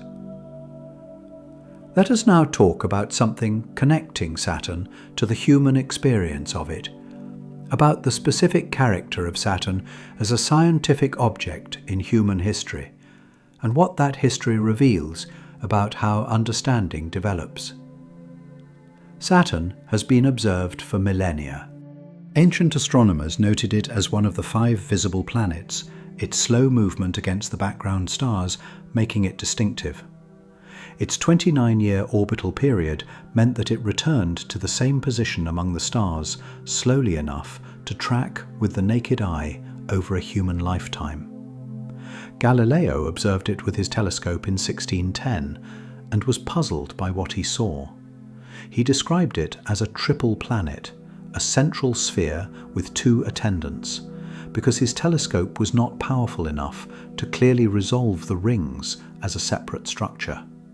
He noted that the attendants disappeared in 1612 when Earth crossed Saturn's ring plane, and the rings appeared edge-on, then reappeared. He was confused by this. He never understood that what he was seeing was rings. Christian Huygens in 1659 first correctly explained that Saturn was surrounded by a thin, flat ring, using a better telescope and careful observation. Giovanni Cassini discovered the gap in the rings that bears his name in 1675, the Cassini division, observing that the ring structure was not uniform. Over the following centuries, the ring's structure was refined through increasingly powerful telescopes. The nature of the rings, whether they were solid, liquid, or particulate, was debated until James Clerk Maxwell in 1859 proved mathematically that a solid ring would be unstable and that the rings must consist of independent orbiting particles. The moons were discovered progressively. Titan in 1655 by Huygens, 4 more by Cassini in the following decades, others added as telescopes improved. Each discovery refined the picture of the Saturn system. The space age transformed the understanding of Saturn. Pioneer 11 flew by in 1979, making the first spacecraft measurements. Voyager 1 flew by in 1980, Voyager 2 in 1981, producing the first detailed images and comprehensive measurements of the rings, moons, magnetic field and atmosphere. And then Cassini, 2004 to 2017. A mission designed to orbit Saturn, to study it systematically over more than a complete Saturn season, to deploy the Huygens probe into Titan's atmosphere, to observe the ring system in detail, to characterize the magnetic field, to discover and study Enceladus's plumes. What Cassini found transformed the understanding of Saturn from what Voyager had established. The rings had structure not visible to Voyager. The small moons had forms and behaviors not anticipated. Enceladus was not the inert frozen moon it appeared in Voyager images, but an active, geologically alive world venting material from a potentially habitable ocean. The magnetic field was even more symmetric than Voyager had measured. The atmospheric structure was richer than models had predicted. This is how scientific understanding develops, not in a single revelation, but in layered accumulation, each generation of observation building on and revising the previous, each new instrument revealing what the previous instruments could not see, each new data set creating new questions alongside answering old ones. Saturn, in 1610, was a puzzling triple structure in a small telescope. Saturn, in 1659, was a planet with rings. Saturn, in 1980, was a planet with complex ring structure and diverse moons. Saturn, in 2017, was a planet with a fuzzy core producing internal oscillations detectable in its rings, a dynamo of mysterious symmetry, helium raining through its metallic interior, and moons that include one of the most promising habitable environments in the solar system. The same object, 400 years of increasingly precise measurement, an understanding that has grown from bafflement to complexity at every stage. And this process is not finished. The next missions will reveal more. The next generation of instruments will see more. The questions that are currently well posed but unanswered, the magnetic field's symmetry, the onset of helium rain, the ring's age, the interior structure, will be answered, and the answers will generate new questions. Let us now talk about what Saturn contributes to the most fundamental question in solar system science, about whether life exists beyond Earth, and how Saturn's system changes the landscape of that question. Before the space age, the search for life in the solar system was largely focused on Mars. Mars had a tenuous atmosphere, a history of surface liquid water suggested by geological features, and conditions that, while harsh, seemed less extreme than other solar system destinations. The search for life on Mars has dominated astrobiology for decades and continues today. But Cassini changed the landscape. Not by finding life, it found no life, but by discovering that a moon of Saturn, Enceladus, has the specific combination of conditions that are associated with life on Earth: liquid water, chemical energy from hydrothermal activity, organic compounds, and a relatively stable environment that has presumably persisted for geological timescales. This discovery did not merely add Enceladus to a list of potentially habitable environments. It changed the conceptual framework for thinking about habitability. Before Enceladus, the dominant model for habitability required proximity to a star. Liquid water required stellar heating, and habitable zones were defined by distance from the star. Enceladus receives almost no solar energy directly relevant to its internal habitability. Its liquid water is maintained by tidal heating from Saturn's gravity. It will not announce itself. It will not look different from other bright points of light until you know what to look for. A yellowish tint, slightly warmer in colour than most stars. not twinkling in the way stars twinkle because its disk is just large enough to average out atmospheric scintillation. If you have a small telescope, even the cheapest, most basic instrument, point it at that point of light and the rings will appear. They will look wrong, too clean, too geometrically perfect, like something placed there deliberately rather than something formed by physics. But now you know what they actually are.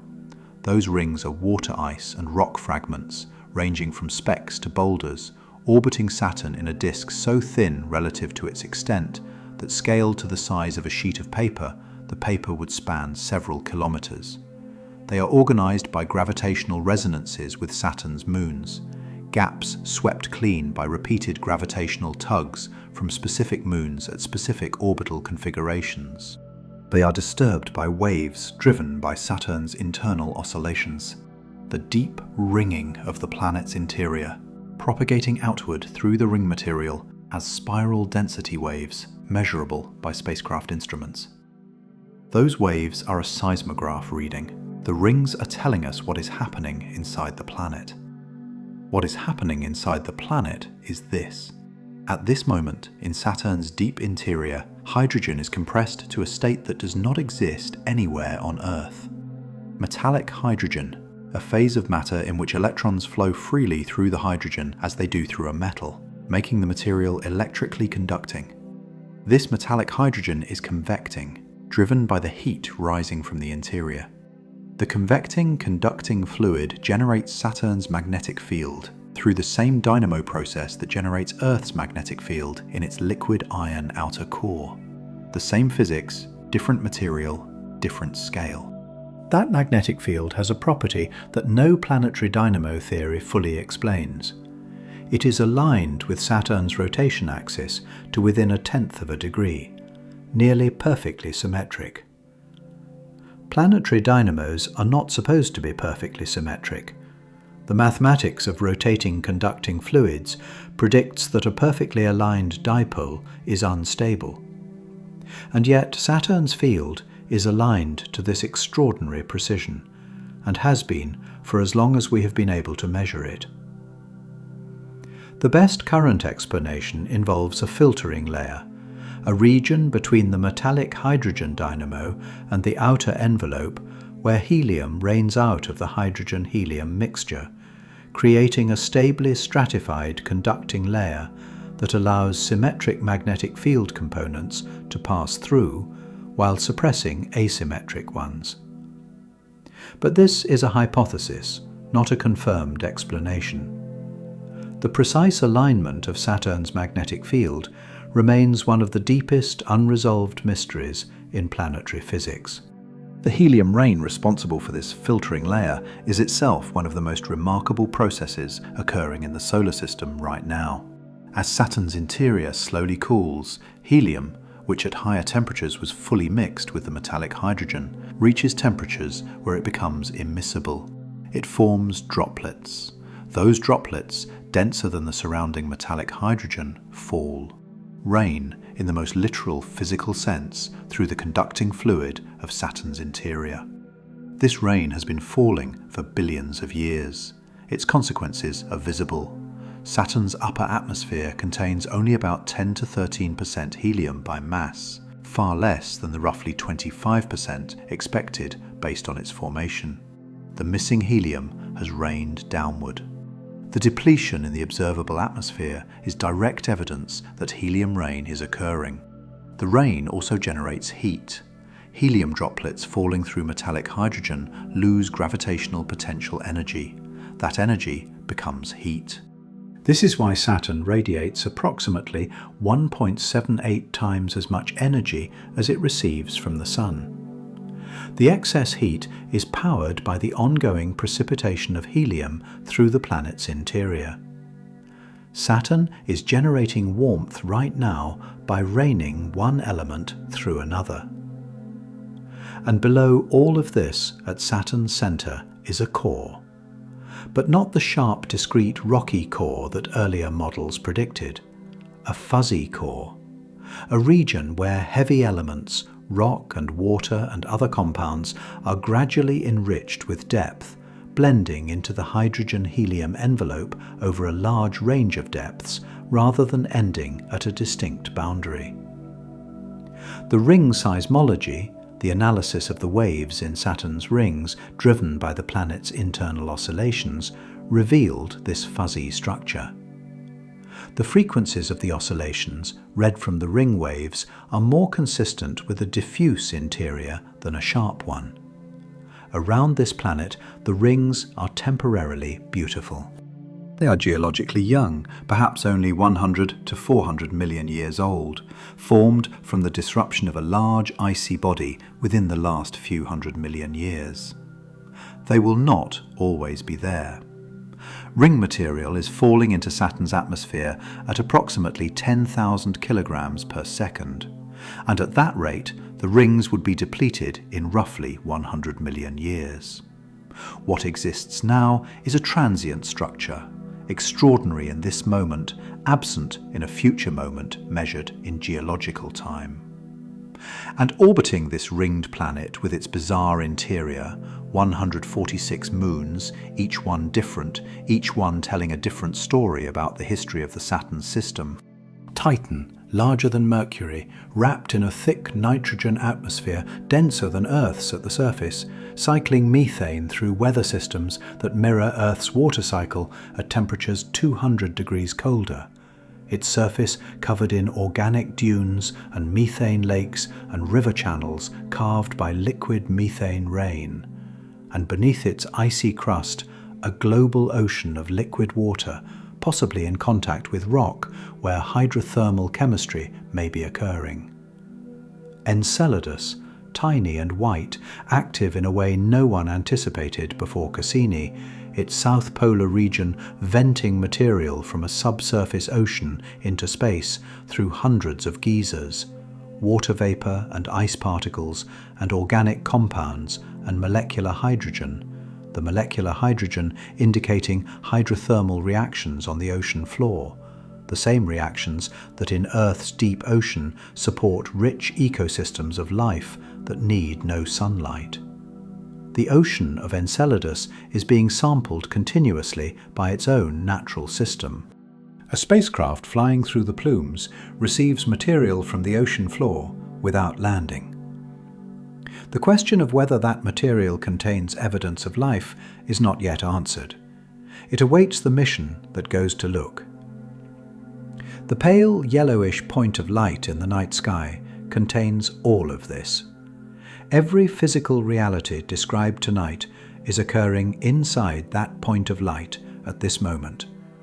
The metallic hydrogen dynamo, the helium rain, the ring loss, the plumes of Enceladus, the methane cycle of Titan. Not as historical facts about what Saturn once did, as current, ongoing, physically real processes occurring in an object you can see with your naked eye. It does not look like this from outside. From outside, it looks like a beautiful sphere surrounded by rings. The physics is invisible. The interior processes are inferred from their outward signatures. The strangeness is revealed only by instruments precise enough to read the signatures and minds disciplined enough to follow the inference from signature to physics. But the physics is there, unambiguously, measured, verified, constrained by multiple independent lines of evidence converging on the same picture. Something really bizarre is happening inside Saturn. Multiple bizarre things, connected to each other through the underlying physics, ongoing at this moment, visible if you know where to look and what to look for, in the rings and the atmosphere and the magnetic field and the plumes. The pale yellowish point is there tonight, the same object Galileo puzzled over in 1610, unable to explain why it appeared to have companions. The same object Huygens explained in 1659, recognizing the ring. The same object Maxwell analyzed mathematically in 1859, proving the rings must be particles. The same object Cassini orbited from 2004 to 2017, reading the seismograph encoded in the rings and flying through Enceladus's plumes and measuring the magnetic field's inexplicable symmetry before plunging into the atmosphere on September 15th, 2017, becoming part of the planet it had spent 13 years studying. 400 years of increasing precision, and Saturn is still strange. Still doing things we do not fully understand. Still offering questions that our best physics struggles to answer. The helium rain continues. The magnetic field maintains its perfect alignment. The rings lose their material. Enceladus vents its ocean. Titan cycles its methane. The fuzzy core oscillates with its characteristic frequencies, broadcasting them outward through the ring structure to anyone with instruments sensitive enough to read them. Go outside tonight. Find the pale yellowish point. Know what you are looking at.